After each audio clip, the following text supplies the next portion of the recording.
You know that moment. The one where you're watching a great movie and you're taken out of it every time a particular actor shows up on screen? A single person can throw a whole movie out of whack with a performance that's clearly disconnected from everything else. It can be painful to watch. But the true test of a great movie is whether or not visionary director Guillermo del Toro behind it. But there are no certainties in Hollywood.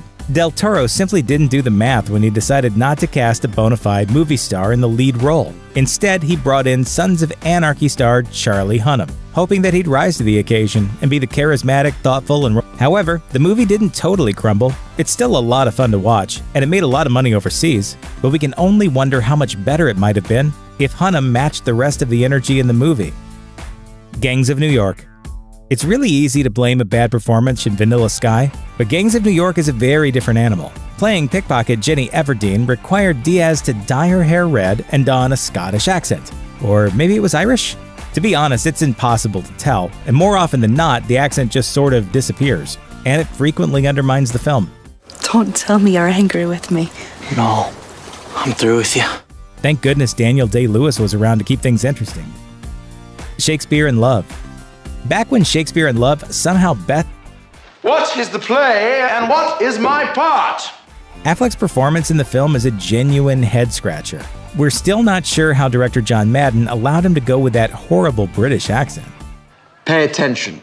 You will see how... Those glaring distractions that most films can't overcome. But Shakespeare in Love still works in spite of him, which is something we can't say about Daredevil. The Prestige. Many fans of director Christopher Nolan argue that his 2006 film The Prestige is his turn-of-the-century Brit.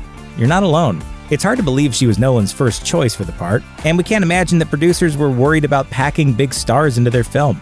They already had Batman and Wolverine in the lead roles, and Rebecca Hall, Michael Caine, and David Bowie to back them up. Joe's bad performance.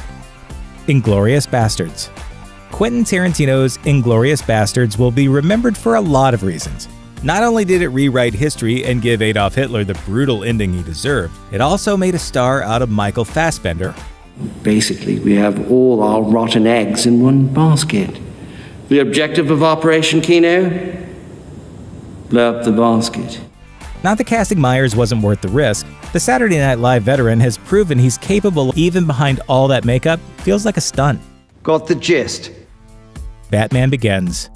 Christopher Nolan has clearly had some trouble casting female roles. If Scarlett Johansson turning up in The Prestige and in Batman Begins, she is the definition of a stock love interest. In the right hands, characters like Rachel can be quite memorable. Unfortunately, Holmes brought zero nuance to the character, delivered her lines with no emotion, and Rachel always seems two-dimensional. Love 2.